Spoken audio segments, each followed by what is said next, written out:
And Dr. Blue, who is one of the head rheumatologists at Metro Health Hospital, joined us and gathered up his colleagues. And Stacy Arduin is partnering with Dr. Blue to do this project, and she will be doing our presentation today. Dr. Stacy Arduin is a board certified in both pediatric and rheumatology. She sees pediatric patients at Nationwide Children's and adult patients in the Ohio State University Rheumatology Clinic and in the Ohio State University Lupus Clinic. Dr. Arduin provides comprehensive rheumatological care to patients with lupus, vasculitis, rheumatoid arthritis, scleroderma, myositis, and other rheumatic conditions. So at this time, I'd like to introduce Dr. Arduin and take the floor, please. Sure. Thank you, Leslie. Thanks to the LFA for this opportunity. This is really exciting. I spend most of my time at work taking care of patients with lupus, and I'm really excited to be part of this. I thought since we have a relatively small group, we could go around and just introduce ourselves and say what brought us here, the background, or what interested you to come today, just so we have a sense of who's here. So maybe we could start over here with you. My name is Emily, and I work at a lupus lab at Nationwide Children's, a genetics lab. I'm Amanda, and I work with Emily in the genetics lab. I'm Ryan Watson. I'm a clinical research coordinator in nephrology. And I'm Jennifer Reinhardt, I'm a research coordinator for all the nephrology science.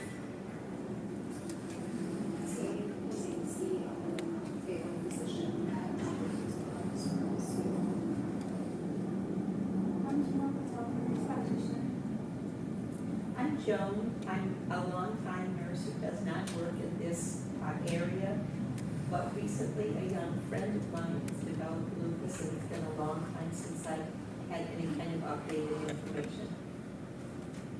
My name is Nicole, and I'm a family nurse practitioner. My name is Serena. I live at Allison Medicine Lab at Nationwide Children's. I'm Kelsey Kuzik, a resident of Carmel, and I'm a rheumatology. My name is Brandon. I'm also an outpatient internist. I'm Holly. I'm a clinical research coordinator in rheumatology. I'm Kelly. I'm a research assistant in rheumatology and nephrology. I'm Doug. I'm a registered nurse in OSU Rheumatology Clinic with triage nurses. Well, thanks everybody for being here. And our goal today is really to provide sort of a broad overview about lupus. And I'm happy to answer any additional questions that you have, because we don't have time to go into detail about every topic, but certainly there's a lot of opportunity to ask questions. So just interrupt me, raise your hand, and I'm happy to answer those. And then also just sort of when you should suspect lupus and what would be kind of the initial way to approach a patient you think may have lupus. So those are the main areas we're going to focus on today. And I don't have any relevant disclosures, but I do want to recognize Dr. Ballou, as Leslie mentioned, who really has been leading this effort and did a lot of work to create this presentation. So we were planning to have a turning point questions, but unfortunately the turning point process is not working correctly, so I think that's fine. We'll just kind of ask these questions, and if anyone wants to shout out an answer, that's fine, or you can just sort of think to yourself what your answer will be, and hopefully we'll answer this as the presentation goes forward. So this is our first question, sort of getting at what causes lupus. So which of the following is involved in the pathogenesis or cause of lupus? So the answers are the patient's genetic background, some sort of a trigger from the environment, like cigarette smoking or ultraviolet light, or a viral infection, sex hormones, and there's an option of 1 in 3 or all of the above. So taking us all back to our test-taking days. Anyone want to volunteer an answer? We'll see if you can get it after a little bit. So we won't do that part. So lupus is really a very complicated disease, and I will just first of all acknowledge that there's a lot that we don't know yet. But what we do know is that genetics do play a role in lupus. It's not as simple, for example, as in cystic fibrosis or in sickle cell, where generally there's one mutation and one patient responsible for the disease. In lupus, it's more like multiple genetic abnormalities, even in one patient, that contribute to the disease, and we don't fully understand the complexity of that yet. But we do know that some of these genetic abnormalities we see in lupus are linked to other autoimmune diseases, for example, multiple sclerosis, inflammatory bowel disease, and rheumatoid arthritis. And we certainly do know that families with patients who have families who have members with lupus in them are more likely to have autoimmune disease and other people affected by lupus. So certainly there is something where it kind of runs in a family, and in particular that affects first-degree relatives. We also know that hormones play a role. And one of the ways we know this is that the single greatest risk factor for developing lupus is being female. And that risk while you're female is the highest between puberty and menopause. And that's the time during which people are exposed to more estrogen. And we know that estrogen and other sex hormones play a big role in the pathogenesis of lupus. We also know there are certain things in the environment that seem to make people either develop lupus or people who have lupus develop a flare. One of the biggest ones is exposure to the sun. So people who are exposed to the sun can develop bad rashes, and they can also develop a bad flare of their disease. We do know that cigarette smoking is another one of those potential triggers. Possibly some toxins in the environment like lead, mercury, and even silica. And then there are particular viral infections that seem to really just get the immune system excited and can cause lupus and lupus flares. And one of the famous viruses for that is the Epstein-Barr virus, or mono. I do like to emphasize, since I'm, as Leslie mentioned, I'm part pediatric rheumatologist, that children do get lupus too, and children are not exactly the same as adults. So we consider someone to have what we call pediatric or childhood onset lupus when they develop their lupus at the age of less than 18. And that's about 3,500 children in the US right now. And we know that about 1 out of every 5 patients with lupus will be diagnosed at an age younger than 18. So that's a pretty significant number of people. Children tend to be much sicker when they come to presentation than their adult counterparts. So they tend to have more kidney disease, more brain disease, more heart disease. And they're going to develop damage faster. So a child with lupus is really sort of has more aggressive, widespread disease. So it often requires more aggressive treatment. They tend to have, unfortunately, a higher mortality compared to adults with lupus. And of course, they have the disease for much longer. So there's a much longer time that they can develop complications from lupus or from its treatment. So here's another question. In the US, lupus is more common in African Americans and in Hispanics than in Caucasians. Lupus is almost as common as rheumatoid arthritis. In children, lupus occurs most often during the preschool years. Lupus is less common and less severe in men than women, and lupus is equally frequent and clinically identical in pre- and postmenopausal women. So only one of these is true. Think in your minds what you think that is. So lupus is not as common as rheumatoid arthritis. So rheumatoid arthritis affects about 1% of the population. Lupus affects about 1 in 1,000, so that's significantly less. We know there's definitely a female predominance. So for every 1 man who has lupus, there are 9 women who have lupus. The age at which it's most common to be diagnosed is between the age of 15, so around teenage years, to about 50. And again, that really reflects the time from puberty to menopause that I mentioned before. And unfortunately, there's significant disparity in the way lupus affects populations. So we know that African Americans and Hispanics are much more likely to develop this disease compared to Caucasians, and Asians are also at significant risk. So we really look for signs and symptoms in these populations. In addition to what I just mentioned, we know that unfortunately people who are of lower household income, lower education, lower socioeconomic status in general are much more likely to have more severe disease, which we believe probably reflects access to care and self-management resources. So that's a significant problem which the Lupus Foundation is helping to address. Okay, now we're going to shift gears into how you recognize and diagnose a patient with lupus. And how many people here have heard of the ANA test? I think probably everybody. It's sort of the, it's really important for rheumatologists. It's also sometimes the bane of our existence. So I want to go over that a little bit. So the ANA test, for those who don't know, stands for the Antinuclear Antibody test. It's a test done in a laboratory. And the question here is, this is a great test for lupus, this is a lousy test for lupus, or this is both of the above? And I think I just answered that question. I would say the answer is 3, both of the above. So basically every patient with lupus will at some point have a positive ANA test. It's extraordinarily rare to be diagnosed with lupus and not have a positive ANA test. Over time, sometimes a patient who's had a positive ANA test and has lupus, it may become negative over time, but it needs to be present at least at diagnosis. It is very sensitive. So again, as I mentioned, pretty much everybody with lupus will have a positive ANA test, but it's not very specific at all.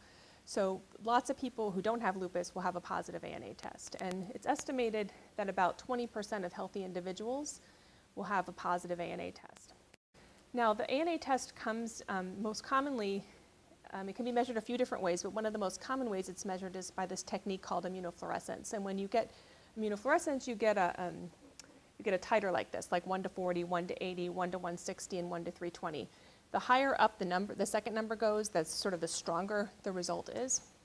And you can see this is sort of a study that was done looking at healthy people who don't have lupus or autoimmune disease and how commonly we saw these antibody titers. And you can see that the lower titers, like 1 to 40 and 1 to 80, were fairly common among healthy individuals, and it becomes the higher the titer, the less common it is. But I just would like to point out there still are some people who have these higher titers who don't have lupus. So by no means would I ever assume a positive ANA test means a patient has lupus. And in fact, there are many other settings where we can see a positive ANA test. So in about half of patients who have diseases like rheumatoid arthritis or Sjogren's, even disorders like inflammatory bowel disease and multiple sclerosis, a lot of these patients will have a positive ANA test. And also family members who have somebody in their family who has lupus or another autoimmune disease, it's very common for if you would happen to go in that family and test all the family members, they may have a positive ANA test but not have lupus. We also know there are certain drugs that are kind of famous for causing an ANA to become positive. Some of those you may have heard about are like some of the anti-seizure medicines, also like some of the anti-tuberculosis medicines like isoniazid, hydralazine, a heart medicine. They're very common to cause the positive ANA. And then as we all get older, particularly as females get older, there's much more likelihood that this will become positive. So there are a lot of caveats when you interpret an ANA test. Yes, Doug? If you stop the drug, then leukocytes are reversible, do they go away? So that's a really great question. So I think what you're getting at is a really good question. So one is, when you take one of these medications I mentioned, they can both just cause a positive ANA, but they can also cause a disorder called drug-induced lupus, which is not just the blood test, but also symptoms of lupus. And so obviously the first thing we do when that happens is we take away the drug that's causing the problem. The symptoms will eventually go away, although it can take a while, years. The ANA test will not always go away. So the patient might maintain that lab test and it might go away, it just varies. The other thing that makes it tricky is that there was a very interesting study by Dr. Arbuckle. It was published in the New England Journal of Medicine, and it took advantage of the military cohorts. And in the military, as you know, when you enlist, you provide a blood sample every year. So investigators took a look at the patients in the military who eventually developed lupus, and they went back and looked at the serum years before diagnosis to see when did these antibodies become positive before they were diagnosed with lupus. And interestingly, these antibodies could become positive up to 12 years before a single symptom of lupus. So just because the patient has these lab abnormalities right now and they don't have symptoms, you still have to keep in the back of your mind that things could change over time. And one of the things I always counsel my patients who come in to be evaluated for a positive ANA but don't have lupus at the moment is, let's just talk about some of the things I want you to look for, and I really want you to come back if you see these symptoms. So I think you just need to keep that in the back of your mind as well. So again, just kind of summarizing, when the test is negative, it's pretty helpful. I think it's very difficult to make a diagnosis of lupus with a negative ANA. The higher the titer can be helpful in the right situation. But I just want to emphasize that the ANA is just one piece of the puzzle, and what's really important in diagnosing lupus is a thorough history and physical, other labs, which we'll talk about, and just following the patient over time to see what happens. And this is just an algorithm that Dr. Ballou has developed, and I won't belabor it, but just notice that in the middle section, all of these require a complete history and physical. Some of the labs that are the most important to get are blood counts, because we know that patients with lupus tend to have a low white count, a low platelet count, and anemia. A urinalysis, because we're looking for signs of kidney disease, which would be reflected primarily by protein, but also red and white cells and casts in the urine. And then other autoantibodies, and the most specific other autoantibody for lupus is anti-Smith. So when a patient has an anti-Smith antibody, they're pretty much going to have lupus in the vast majority of patients. So you just kind of follow these patients over time and serially assess these things. So here, let's do another question. A 20-year-old African-American female presents with a history of mild alopecia or hair loss, occasional mouth ulcers, and joint pain in the hands for 3 months. As part of the evaluation, she has an ANA test, which is 1 to 160. So which of the following tests would be the most helpful in supporting a diagnosis of lupus? So first, we have a low white count at 3.6. Normal is usually around 4. The second, we have a mild anemia with a hemoglobin of 11. We have a positive anti-double-stranded DNA antibody. A urine that has 5 to 10 white cells, but also has multiple bacteria present. And then it says 1 in 3 above or all of the above. I'm just going to ask somebody to volunteer what they think the answer would be. Anybody want to take a stab at that one? 1 in 3. So I would agree with you there. Leukopenia and a positive anti-double-stranded DNA. And then here's one other question. Skin and joint symptoms are very common in lupus and may be the only present manifestations in up to half of lupus presence. So that's everybody who thinks that's true? That can be true. All right. Oop. Let me go back. So here we are talking about the skin manifestations, and we have a few examples. There are so many different ways lupus can affect the skin, but these are really the most common ones. So the first one you see is actually in a man. We're trying to highlight that men can get lupus as well. And it's a malar rash. And I think you can see that the cheeks are pretty red in this patient. One of the things with the malar rash is this is usually induced by sun exposure. So if you think about the way the sun hits the face, it tends to spare the nasolabial folds because that's in a shadow. So typically with the malar rash, you will not see the rash right around the nose. And that's really helpful because there are other disorders like rosacea, which can definitely mimic the malar rash. And if with rosacea, you typically will see involvement of the nasolabial folds. That can be a very helpful clinical clue. The next one is subacute cutaneous lupus. So this is, again, classically triggered by sun exposure, although it doesn't have to be. Because it's often triggered by sun exposure, it's usually distributed in places where the sun sees you. So if you the chest, the back, if you wear something that exposes the back, the arms. I've had patients, who get it on their driving arm because they're driving in their car and it's just on their arm. Just depending on what the patient wears. That's always an important part of the history to get where the rash is distributed and has that part of the body been exposed to the sun. And it's usually just sort of a little bit nonspecific, as in this patient, sort of these red raised areas that can be tender, sometimes don't hurt at all, sometimes can be itchy. Sometimes they can be a little hyperpigmented depending upon the patient's underlying skin pigment. And both this and the malar rash will eventually fade and go away and not leave a scar, but with appropriate treatment. On the other hand, we have on the last picture discoid lupus, which unfortunately does scar. So it's very common and it can be very disfiguring and concerning for patients. So you can see this patient's back of his head, her head, male or female, is affected. And you can see that there's a lot of hypopigmentation, and in that area is scar. And there's a lot of hair loss as well. And in the areas of scar, the hair will not grow back. We can see very characteristic findings of this on, if we do a skin biopsy, we'll see a lot of mucin deposition with immunofluorescence. And this, I think, is an area where we have a lot of work to do in lupus to get effective treatments. We just don't really have very good treatments for this for lupus. Yes, When a person, patient, especially by phone, like reports these sorts of things by phone, what is the urgency to get that information to the physician? And do you find that when we tell these folks, get a picture on your cell phone, so we can see what it was before? What's the urgency on that? The first thing I'll say is a picture's worth 1,000 words, so it's always helpful to have a picture and even better to see the person in the clinic or in person. Right, that's true. Usually the discoid rash is typically something that's very chronic and will be there for a long time.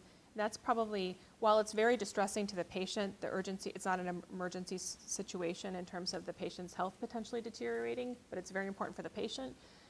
In terms of the malar rash and the subacute cutaneous rash, those are more likely to come and go, maybe a little bit more acute, and they can reflect more systemic disease involvement. So I would say the urgency is higher with those types of rashes. And I think, I don't know what we did before phones, because it's so helpful. Patients can send us, selfies, and we can kind of make a diagnosis sometimes over the phone, which is really helpful. So when you make a diagnosis of lupus, we often rely on criteria that are really called classification criteria, and they were not actually developed to make a diagnosis of lupus. They were actually developed to identify patients for clinical trials. So the problem was lupus is complicated. It's very heterogeneous. It varies a lot in severity. So I can have a patient with lupus who has rash and joint pain, and that's all they experience. And I can have a patient who's in the ICU with kidney failure and seizures from their lupus. And that's a very different disease manifestation for the same disease. So the idea when doing trials was to have some very common things that we agree on that the patients have to have in order to get the diagnosis of lupus. The challenge is that these criteria are imperfect, but we still use them as sort of guidance for diagnosis. What I'm showing you here are the criteria that have been around for a long time, which are called the American College of Rheumatology classification criteria for lupus. I just want to mention to you that there are a new set of criteria called the SLIC classification criteria, which add a couple more nuances. I don't think it's super important to know all the details. They are very similar, these two sets of criteria. So in these criteria, you have to, if you want to satisfy these criteria, you need to have 4 of these manifestations. So I already showed you the malar rash and the discoid rash, so each of those would be one criteria. Then the others, photosensitivity, that's kind of challenging sometimes. So a lot of patients will say they feel tired in the sun or they get a bad sunburn, and that's not really what we're talking about when we say photosensitivity. This has to really truly be an induced sun rash or induced flare from lupus. Oral ulcers, again, everybody gets canker sores occasionally, so these really have to be significant oral ulcers that are witnessed by a physician or a healthcare provider as opposed to just a self-reported situation. Patients with lupus do develop arthritis, and that's one of the criteria. And in contrast to rheumatoid arthritis, it tends not to cause erosions or damage that we see on x-ray, so that's why it says non-erosive arthritis. And then patients with lupus definitely can develop inflammation of the linings around organs like the pleura around the lungs and the pericardium around the heart. Kidney disease is a major criterion. Neurologic disorder, which we'll talk about a little bit more in a moment, can be a huge number of things, but for these criteria, what they recognize are people who have seizures or psychosis that's not related to another cause. Hematologic disorders, so that's going to be things like our low white blood cell count, our low hemoglobin and low platelet count. And then there's a criteria called immunologic, and what that stands for is some of these antibodies we've been talking about. So the antibody to double-stranded DNA, the anti-Smith antibody, and these antibodies called the anti-cardiolipin antibodies, which we'll talk about more in just a little bit. And then lastly, the positive ANA. So if you have 4 of these ticked off, you can feel pretty comfortable that the patient has lupus. Anybody have questions about that? Okay. So we're going to talk a little bit about what we can expect over the life course of a patient with lupus. What are the risks? So what of the following manifestations of lupus would tell you that the patient is at higher risk for a bad outcome? So chronic arthritis, having recurrent pleuritis, having immune-mediated low platelets, kidney disease, cardiovascular disease, or 4 and 5 above. So the answers would be kidney disease and cardiovascular disease. So we'll talk about that a little more. So kidney disease can be present in, depending on the study, up to 50% of adults, and in pediatrics, up to 80% of children with arthritis. It's very common, and it's a very problematic disorder that can cause significant morbidity and mortality and poor quality of life. So this is the reason why we get a urine test on everybody. We have a lupus clinic. Our patients are well trained to urinate in a cup at every visit. I know sometimes they get annoyed, but we have to just tell them our coordinators know that very well. We explain why this is so important, because sometimes this kidney disease can be completely silent. So the patient will have 0 symptoms, but their urinalysis is telling us something's brewing in the kidneys. So what we're looking for is protein in the urine. And typically we'll see a protein to creatinine ratio either on a random urine sample or a 24-hour urine sample that's 0.5 or higher. We'll often see blood in the urine, white cells in the urine, and then casts in the urine. And obviously, if a patient has a urinary tract infection, that would explain these findings, but this is when you see these findings and there's really no good explanation for it. So what we'll usually do is follow the American College of Rheumatology guidelines for evaluating and treating a patient with suspected lupus nephritis. And we really do recommend that all of these patients have a renal biopsy. There are some places in the world where this may not be possible, and that's certainly acknowledged, where it's not readily accessible. But when one does have access to a kidney biopsy and the patient is willing to do it, it provides us with so much information about deciding on the right treatment. And it also helps us to exclude other mimics and other disorders which can be present, which we would treat very differently and may improve the patient's outcome. So one big example of that is most patients with lupus will show who have nephritis will show a lot of inflammation on their biopsy, and we sort of grade it. We have very specific pathology guidelines for how to describe it. But occasionally there'll be a patient who comes in that for all the world, think is going to have those findings, but instead they'll have blood clots on their kidney related to their lupus. And you would treat that completely with a completely different medication. So that's just so important for the patient's outcome.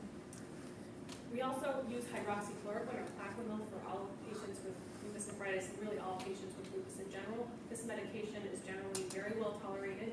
It's been linked to decreased risk of clotting, Decreased risk of lupus flare. And in large epidemiologic studies, patients who take this with lupus tend to live longer and have fewer complications like kidney disease. So I view it as sort of a preventive vitamin for lupus, and even if this drug is insufficient to control the disease, it has a very important role in prevention. In order to control the protein in the urine, we'll use ACE inhibitors or angiotensin receptor blockers to keep that under control and to keep blood pressure under control. We really want to have aggressive blood pressure control in these patients because we know that the high blood pressure can harm their kidneys, and it can also increase their risk for cardiovascular disease and stroke in the future. And we're very quick to consider using a statin if the patient has signs of high cholesterol. So when we treat lupus nephritis, there are two main approaches. We divide the treatment of lupus nephritis into an induction phase, which is where we're really using aggressive treatment to kind of get the inflammation under control and calm the kidneys down. And then and that's usually for the first 6 months. And then a longer maintenance phase, we're trying to keep things quiet. So during that aggressive induction phase, we'll use our more potent medications. And the two medications that we use the most commonly are cyclophosphamide and mycophenolate mofetil to treat that. And those medications in recent trials have been shown to be pretty equivalent, and there are several factors that one takes into consideration when picking one over the other in an individual patient. We'll also use IV methylprednisolone or IV steroids at the beginning to get things under control in conjunction with oral steroids. Then once we get the disease under control and we're in sort of more of that maintenance phase, we often will shift to a less toxic drug. So if we're using cyclophosphamide, we'll often switch to either mycophenolate mofetil or azathioprine. If we started off with mycophenolate mofetil and the patient's doing well, we'll usually just keep them on that medication. Now, how long you do the maintenance therapy, that's a question that hasn't yet been answered. I would say most of my colleagues in the ballpark of 2 to 3 years would like to see the patient remain sort of quiet on those drugs before thinking about stopping them. And this is just an example of what a kidney looks like when a patient has what we call diffuse proliferative glomerulonephritis, which is the worst one. That's class 4, which you'll see on the biopsy report. And you can see these glomeruli just are full of lots of inflammatory cells that shouldn't be there, including crescents, like for example, what you can see right here. So the other major problem that causes a lot of morbidity and mortality is cardiovascular disease. And we know from following patients with lupus, since we've been able to improve outcomes and that we have effective treatments where people survive that initial onslaught of the disease, we can keep them alive, that as they become older, further out from their diagnosis, it's not so at that time really the active disease that is causing them to have death and complications. It's really atherosclerosis. So these patients have developed myocardial infarction, they develop strokes and heart failure later in life. And if you look at, there was a seminal study that was done by a woman named Sue Manzi at Pittsburgh who showed that if you take women who are before menopause and you compare them, lupus patients before menopause to women who are healthy before menopause, the women with lupus have a 50-fold higher chance of having a heart attack compared to the women who don't have lupus. So it's a pretty marked increase in the risk of heart disease. And we know that patients with lupus tend to have increased risk factors. So they're more likely to have hypertension. They're more likely to have high cholesterol, partly because of the steroids that we give them. Often they're less sedentary because they're more sedentary because they just don't feel as well. But even if we control for all those factors, those don't explain the high risk of heart disease. There's something about lupus itself that increases the risk of heart disease in these patients. And the thought is that it's most likely the chronic inflammation, which is providing sort of a constant insult to the blood vessels, which induces sort of this inflammatory response. So what can we do about it? Well, one of the things is we always check for the things that we can modify. So we want to keep the blood pressure under control. We want to keep track of the lipids and keep the cholesterol under control. We may have a quick trigger to look for signs of heart disease, for example, with an electrocardiogram or an echocardiogram or an event recording. Some people advocate getting routine coronary artery calcium scores on these patients. I don't think this has really gained widespread acceptance yet. And another surrogate marker of atherosclerosis is measuring the thickness of the carotid arteries by ultrasound with the intermedial thickness, and some other tests you can do that measure sort of how the health of the vessels by how well they can expand and contract or their elasticity. But right now, we don't really have enough evidence to say everybody should have those tests. What we do is Really try to modify the risk factors we know are there. So get them to quit smoking, get them to start exercising, get their cholesterol under control, get their blood pressure under control. Okay, so next question. Evaluation of all lupus patients should include urinalysis, review of cardiovascular risk factors, lipid profile, and blood pressure measurement. So hopefully you're thinking that the answer is all of the above. And now we have a case here, and this one I'm going to ask you guys for audience input. So we have a 34-year-old teacher who has a history of photosensitivity, a malar rash, mouth ulcers, swelling of the PIP joints of the fingers, so that would be these knuckles right here, and an ANA that's positive at a titer of 1 to 320. And she has lupus. She's been doing well. She's been on hydroxychloroquine for 2 years. She now comes in and she has constant pain in her entire body, tiredness, poor appetite, feels weak. What are all of the things that we should think about in this patient? And which one of these should we not think, would we think would not be the case? So anyone want to hazard a guess as to which one they think should not be? Or maybe we'll go through each one at a time. So could this be a flare of lupus? Sure, probably. We need to do an exam and some labs to figure that out. Could this be fibromyalgia? Absolutely. Widespread pain, fatigue. Would this be a side effect we'd expect with hydroxychloroquine? Probably not, right? Hydroxychloroquine generally has very few side effects, and when they do, we're really monitoring for eye involvement. Could this be a thyroid disorder? Absolutely. And could this be an inflammatory muscle problem? Potentially, right? We just need a little more information to figure that out. So when a patient comes in, I guess one of the things we're trying to emphasize, when a patient comes in reporting these symptoms, there's often the drive to say, oh, this must be your lupus. But I think it's really important when a patient comes in with symptoms to just take a step back and say, okay, patients with lupus do get other problems too, so let's think about the full panoply of all the things that it could be.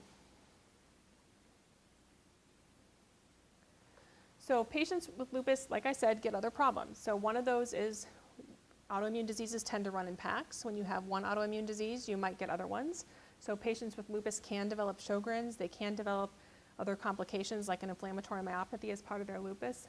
They can also just develop completely separate autoimmune diseases like autoimmune thyroid disease or ITP or multiple sclerosis or liver disease.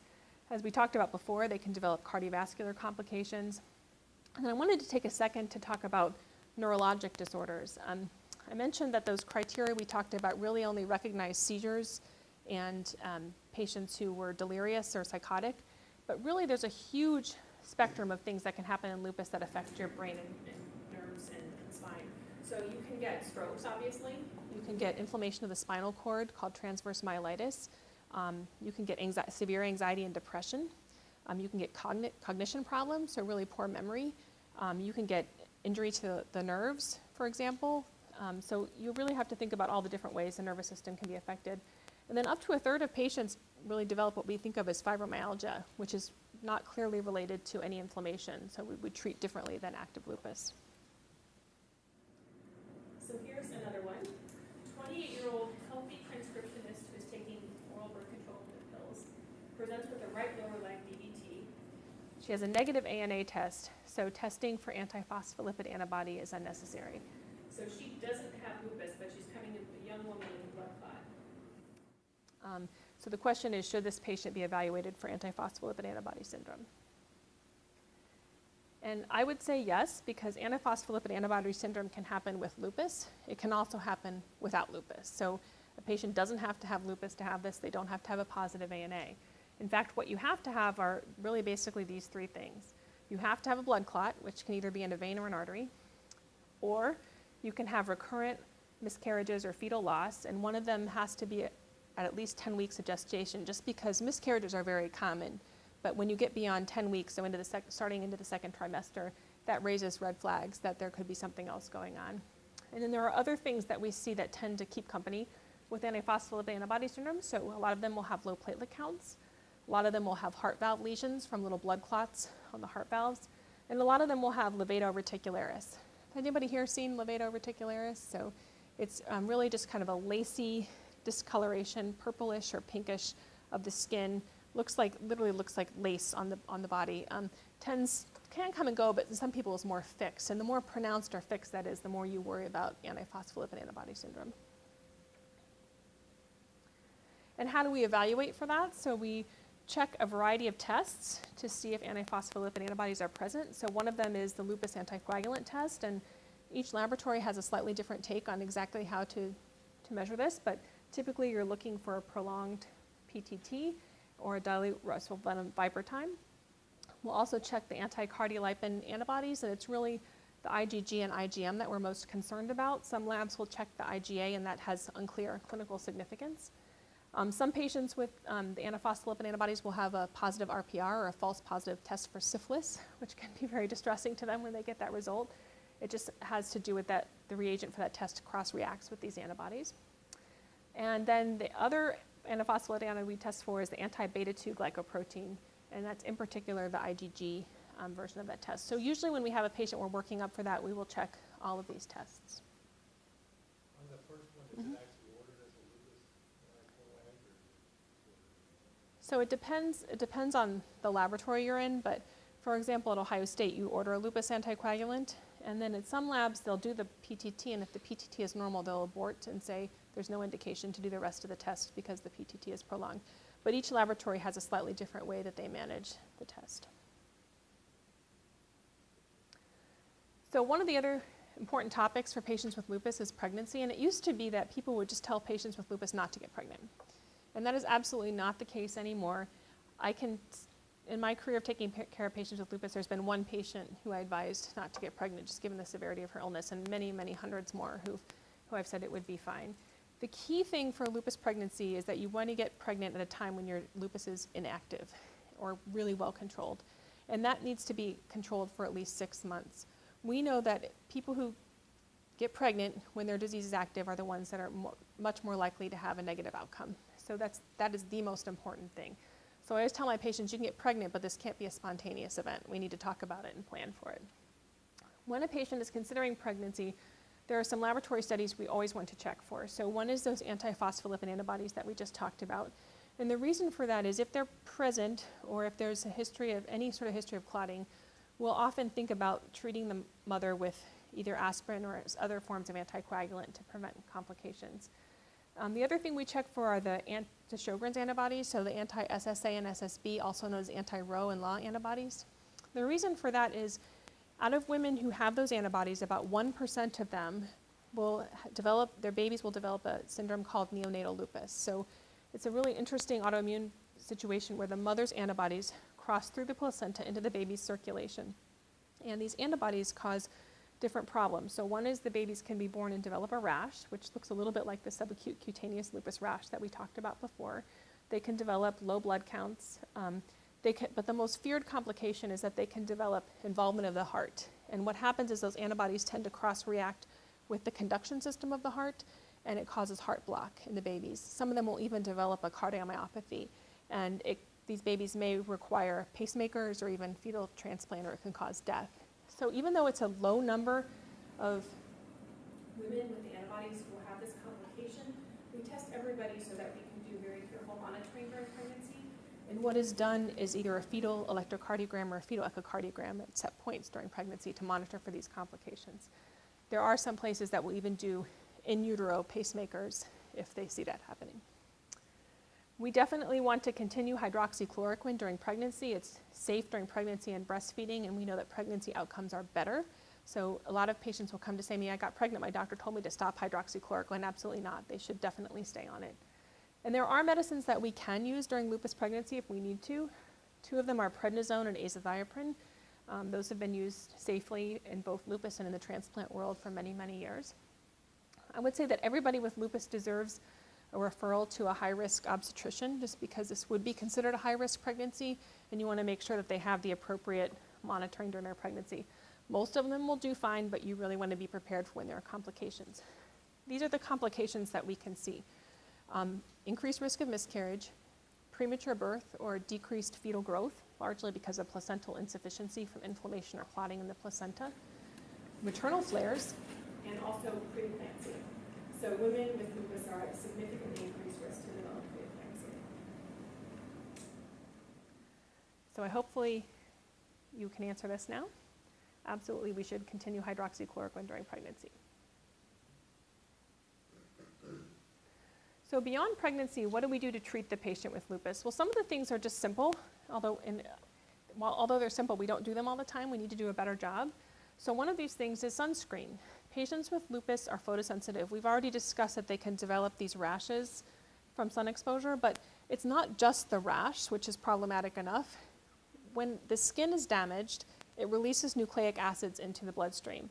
Those nucleic acids can induce a lupus flare. So not just the skin disease, but sort of a more systemic flare. So one of the best things we can do for our patients is prevention, and that's sunblock. So a lot of my patients who are more darkly pigmented think, oh, I don't really need to use sunscreen because I don't burn, and it's really an education process where you have to explain your rationale.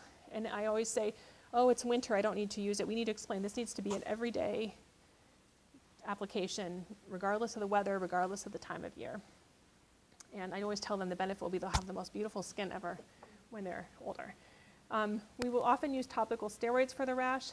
For joint pains, we can sometimes use non-steroidal anti-inflammatory drugs like ibuprofen, but we have to be careful for the reasons I mentioned. So I certainly wouldn't use it in the setting of kidney disease. I wouldn't use it in an older person where I'm really worried about cardiovascular disease. But in a younger person at low risk, it certainly could be something to be considered. One thing I haven't mentioned yet is that patients with lupus are at higher risk of developing osteoporosis or bone thinning, both because of the medicines we give them, like steroids, but also because lupus itself increases that risk. And so we try to prevent that by asking people to take calcium and vitamin D to maintain bone health. And there's some intriguing data to suggest that vitamin D levels are also important in just controlling lupus activity in general. I also will say we make our patients vitamin D deficient by having them wear the sunblock all the time, so we have to monitor for that. Obviously blood pressure control, and then statins if there's any signs of cholesterol abnormalities. And then hydroxychloroquine, as Dr. Blue says, the greatest thing since sliced bread, which I agree, it's a great medicine, it's inexpensive, really good toxicity profile. The one thing we have to worry about is with prolonged use, there can be pigment deposition at the back of the eye, and we want to make sure that we are monitoring for that. There are some very recent guidelines from the ophthalmology literature which suggests that that risk is lowered by sticking to a dose of 6 milligrams per kilogram per day or lower. So as a pediatrician, I'm attuned to thinking about medicines as milligram per kilogram, but sometimes adult providers aren't. So your 100-pound woman and your 200-pound woman probably should be getting a different dose of hydroxychloroquine. So just be thinking about that. And then in terms of the eye exams, the new guidelines sort of base the frequency of eye exams and what should be tested on the duration of therapy and the dose of therapy. So at the beginning, they may just need an eye exam every 5 years, but they've expanded that to include visual fields and some other fancy testing to look right at the macula. So you may want to reference those, but all eye providers are aware of this change in recommendations. Okay, so which of the following statements concerning prednisone is false? Prednisone is the most rapidly acting and powerful medicine for lupus. Prophylactic treatment for osteoporosis is advised for patients on more than 5 milligrams a day and taking it for more than 3 months. Long-term use of moderate doses like 20 milligrams a day or higher are effective for control of lupus nephritis. IV pulse steroids can be effective for the initial treatment of severe systemic disease, and a single AM dose is preferred to divided dose. We'll talk about that a little bit. So I always say that prednisone is everybody's best friend and worst enemy at the same time. There is nothing that will make a patient with lupus feel better when they're feeling crummy than increasing their prednisone. There's nothing that causes more problems in the treatment of lupus over the long term than increases in prednisone. So we have to walk this very careful tightrope when we're treating them with steroids. We will use topical steroids. The IV will be considered pulse IV steroids, which is usually methylprednisolone and can be in doses of up to 1 gram a day, sometimes for 3 to 5 days. This is extremely helpful in the patient who's really sick in the hospital and you really need to get that inflammation under control. This is like sledgehammer, like let's quiet things down while other medicines are taking their effect. Obviously, then we want to taper it while we introduce a steroid-sparing medicine that can do the work of prednisone so we don't have to rely on the steroids later. We really try very hard to get people to 5 milligrams a day or less. I try my best to get my patients off steroids. Sometimes it's really hard. I have some people who tell me, I remember from my residency training, I was told patients shouldn't need a dose of 7.5 milligrams a day or lower because that's the equivalent of what we make in our bodies cortisol-wise, and I will tell you that is not true based on my experience. So there may be patients who feel a huge difference between taking 3 milligrams of prednisone a day and 0, and it controls their disease. So I mean, even these low doses of prednisone do have effect for these patients. Sometimes, obviously, if they're having a flare, we may to go up, but we try to bring that back down. It is recommended if you're on 5 milligrams a day for more than 3 months that you be on, more than 5 a day for 3 months that you be on osteoporosis prevention. That can be a little bit challenging in premenopausal women because there's a lot of controversy about whether to use medicines like the bisphosphonates in that population. So you have to consider all the challenges there. So what about other treatments? We've talked about hydroxychloroquine and we've talked about steroids. So what are the other drugs we use? Well, I mentioned before in talking about lupus nephritis that there are two big guns right now are cyclophosphamide and mycophenolate mofetil. And those are what we really reserve for our most severe disease. The reasons that we're careful about using those medicines and don't use them all the time are their side effects. So cyclophosphamide, as I'm sure you all know, is also a chemotherapeutic agent. It causes a lot of potential, it's very effective, but it can cause a lot of potential problems, which include increased risk of infection, problems with the bladder. The metabolite of this drug, acrolein, is very toxic to the bladder, and it can cause cystitis and bleeding and bladder cancer, actually. With accumulation, this can also have a significant impact on the ovaries or testicles, so it can make people infertile, essentially. And then it may increase the risk of secondary cancers down the line with enough exposure. So with cyclophosphamide, we try to aim for a lifetime cumulative dose of 36 grams or less. So we need to keep in our back of our mind how much they've been exposed to over their life. Mycophenolate mofetil, while maybe has some less toxicity than cyclophosphamide, has its own set of issues. So it can potentially be linked with the risk of malignancy as well as any immunosuppression can. It, like cyclophosphamide, is a very teratogenic medicine. So it can cause serious birth defects if a woman becomes pregnant while taking it. Just keep in mind, this population tends to be young women, so this is a conversation we have all the time about how are we going to make a plan to prevent pregnancy. Another medication we often use is azathioprine. As I mentioned, this is one that we can use in pregnancy, and I have to tell you, this is one I rely on where I sometimes don't have a patient, I don't feel confident they have a good pregnancy prevention plan. We can also use methotrexate sometimes, particularly when patients have arthritis, to keep things under control. There are other drugs that are commonly used in the transplant world, the calcineurin inhibitors, so tacrolimus and cyclosporin. We do use these. I would say these are really not our first-line agents, but we do use them in specific instances, in particular in patients who have refractory kidney disease. These drugs have their own set of side effects like hirsutism, which people don't like very much, growing hair where they don't want it, high blood pressure, and kidney toxicity. The newest kid on the block is belimumab or Benlysta. Has everybody heard about that medicine? This is the newest FDA-approved medicine for lupus. So prior to this, there had not been any medications FDA-approved for lupus for over 50 years, which is a sad statement. It was approved just a couple of years ago. This is an IV treatment. It's basically given once a month. What it does is it targets B-cell activating factor, and that's a growth factor for B cells. So reduces those. So I like to explain to my patients it's like decreasing the fish food for the fish. It keeps the fish quieter. The B cells, as we know, are part of our immune system that produce lots of autoantibodies, and we know that autoantibodies are important in lupus. This drug, unfortunately, is not a wonder drug. It doesn't work for everybody. It particularly is not strong enough to work for lupus nephritis and really severe manifestations, but I have found it can be effective for patients maybe with rashes, arthritis, things like that. We do have to monitor for infections in patients who take this medicine. And one interesting thing that came out of the randomized controlled trials was that patients who took this medicine compared to placebo had more depression. Nobody understands at all why that would be mechanistically, but it seems to be reproducible. So I always discuss that with my patients and ask them to self-monitor for symptoms of depression. The exciting thing is I don't think it'll be another 50 years until we have another drug for lupus. Right now there's a drug that's pending FDA approval, which is an antibody against interferon alpha, a monoclonal antibody.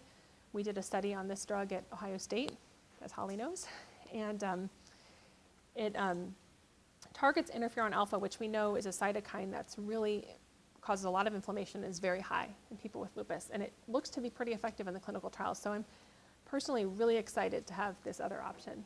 And then there are other new biologics in the pipeline, but I think we can expect most likely this anti-interferon therapy in the next several years. Yes?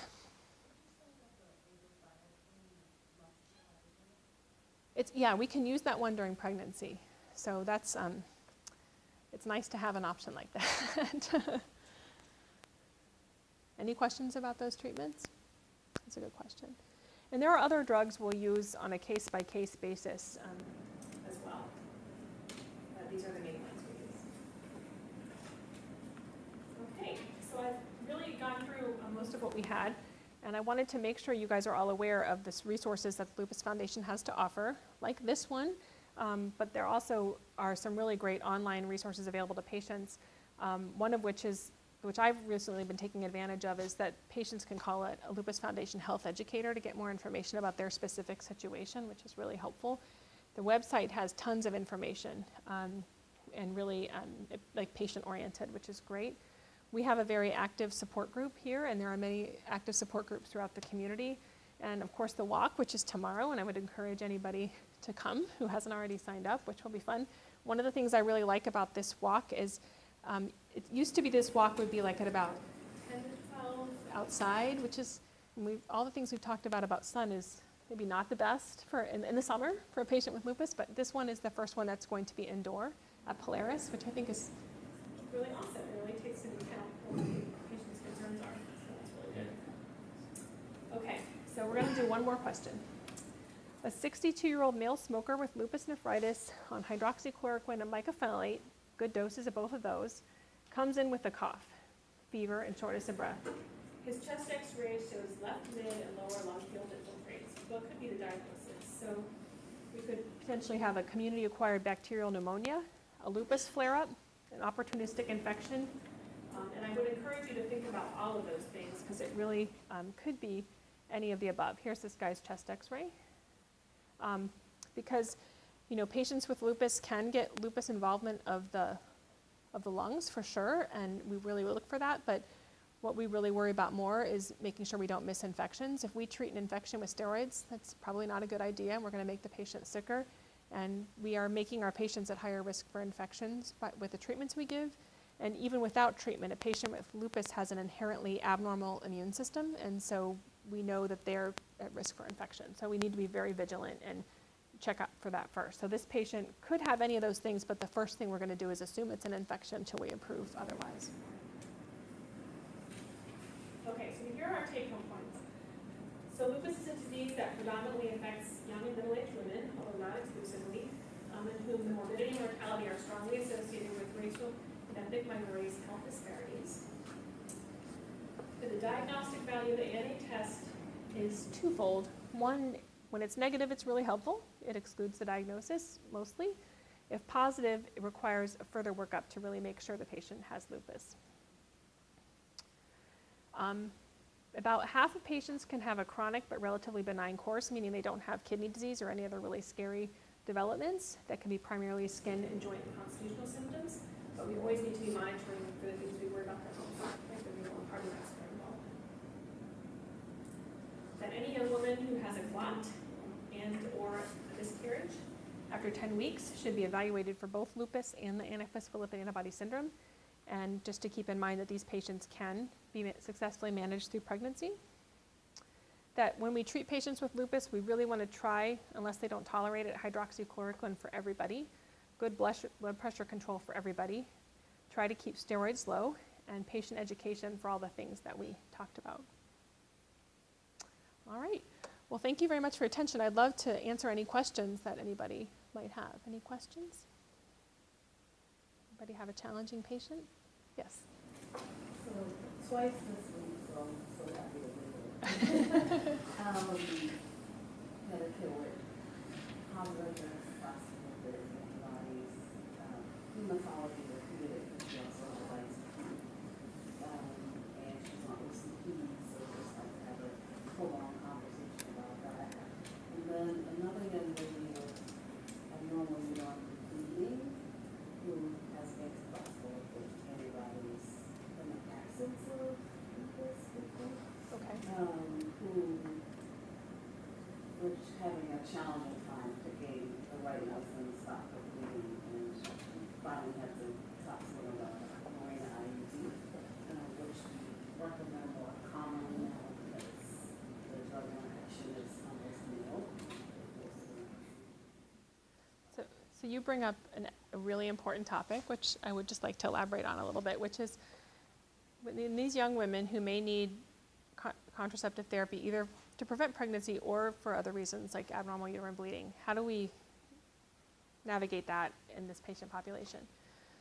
The concerns are, one, if you have the antiphospholipid antibody present, we know that's potentially a risk factor for clotting. I should take a step back and say there are a lot of people with lupus who have that antibody and don't have clots. We don't understand why some people develop a clot and others don't. But what do you do when that antibody is there, they've not had a clot, and you're talking about giving them a medicine like, let's say, a birth control pill, which we know increases the risk of clot? Is that a good idea or is that a bad idea? And I don't think we have definitive evidence, but I will tell you that most people who take care of patients with lupus would say, let's just not go there with estrogen-containing contraception and take that risk since we have other alternatives that are at lower risk. So that's usually my approach, is to go with, like you mentioned, the Mirena or copper IUD, or even the progesterone-only options, which are not completely devoid of risk of clot, but certainly lower than estrogens. When a patient has clear antiphospholipid antibody syndrome, for sure, we would not use those medicines, for sure. Then the other issue is, so let's say we have a patient who is 17, sexually active, has lupus, she's doing pretty well, we do labs, she has an she doesn't have let's say she doesn't even have an antiphospholipid antibody, but she wants to go on contraception. Is an oral contraceptive a good choice? So I've told you about how important Sex hormones are, right? Like we think estrogen plays a role in developing lupus or lupus flares. We know it can potentially increase the risk of clots. Is that a good choice in this patient? Well, there's actually been one study done to address this in adults. It's called the Silvanestinib trial. Michelle and Petrie at Johns Hopkins was the principal investigator. What they did was they took patients who had quiet lupus, so their lupus was not crazy, and they also excluded anybody who had those antibodies, antiphospholipid antibodies, and they gave them oral contraceptives or placebo. Believe it or not, everybody was counseled to use another form of birth control, and there was no increased risk of clot or flare in that particular population who received the oral contraceptives. The challenge for me with that study is that people with lupus change over time. So their lupus might be quiet when you start the oral contraceptive, but in 6 months it might not be quiet. Is it still safe at that time? And I think we don't know. So there are some patients who can probably tolerate those medicines. More and more in my practice, I'm just saying if we have other options, I just would rather use them. I don't know if that is in line with what you guys are doing, but yeah. Yeah. And then the other thing is, like, you don't have to worry about a teenager taking a pill every day. I mean, there's a lot of good reasons for that. Yes, Doug? I know that with Ohio State, but I don't know about anybody else, and whether this is an educational issue with the physicians themselves. But referrals from internal fetal medicine, we just had one this week, they book months out, and they don't see or don't report back to us when we're trying to do these referrals. All they see is that we're pre-pregnancy or not pregnant, and then they just say, that's it. It's going to be 3, 4, 5 months. Is there a way, is there an educational tool for the referring physicians or internal fetal medicine to see that as a criteria for a more rapid referral? So that's a really interesting topic. So I think when we when I see patients with lupus, sometimes they come in and they tell me they're pregnant, and we get them connected, and usually that's a little easier. And I will say that here and elsewhere, there are maternal fetal medicine experts who manage a high-risk pregnancy. They will often work in concert with the community obstetrician to co-manage the care. So they're not exclusive. For some patients, they will exclusively care, but they often will work in concert with another practitioner in the community. But what I prefer is for a patient to come and not say, I'm pregnant, but to say, I would like to become pregnant, so we can have this discussion about timing. And I will refer them to maternal fetal medicine for what I call a preconception visit, so they can review the risks, understand. I've told them the risks, they'll hear the risks from an obstetrician, they'll understand kind of how their care will be managed. They're in the system then when they become pregnant. It's not hard to get an appointment, which I think is great. We aren't always so lucky to have it happen that way. You're right that those are a less urgent referral because the maternal fetal medicine people want to get in the people who are already pregnant. In terms of a tool, so the local obstetricians who they're partnering with can help. They're knowledgeable too. We can provide education. There would be an opportunity for the Lupus Foundation. I know there is some information about pregnancy on the website, but even thinking about that option, it's a good idea. Sometimes I feel like I run an adolescent medicine clinic or gynecology clinic within my clinic, but yeah, if you don't ask, they won't tell you, right? So you gotta ask. Any other questions? Yes, yes.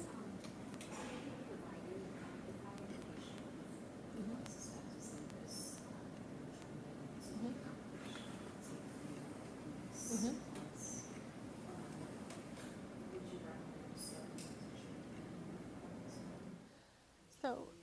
So a lot of that depends on the individual situation. And what I would say, I wish our access were perfect and we had like next day appointments and 14-day appointments. It just have a shortage right now, but just pick up the phone and call so we can talk about the case. That's the best way to do it. Because a lot of times we can sort of direct to like what additional workup we do so that we can lead or get a sooner appointment or whatever. I hate to put that on people because I know it's just easier to make the referral, but if you can call us, we can talk through the details. That's probably the best. Does that make sense? Mm-hmm. These are all great questions. Any other questions? Yes. What's helpful is the CDC Contraception app, which if you download on your phone, you can pull on lupus and then the subcategories light up for lupus. So anybody positive ICP and it will tell you what category of contraception. Thank you for mentioning that. That's a great idea. Use it every day, all day. So for other conditions as well. Good, great suggestion.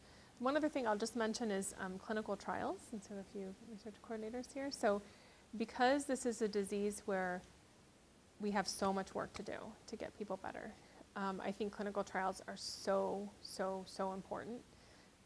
And patients more and more are seeing that too, but sometimes people have a preconception that it's not something that's good for them, and we're really trying to help people understand they're helping their community and themselves by participating in these trials. But I just would let you know that at Ohio State, we have multiple lupus clinical trials, and we try to get as many people involved in those as we can, because we know that's how we're going to learn about, get new drugs approved, et cetera. So just anything you can do when you're taking care of a patient with lupus to reassure them that this is a good thing for them and their community, that would be helpful. Okay, thank you. Thank you, guys. Wonderful. I always enjoy listening to you speak. Thank you.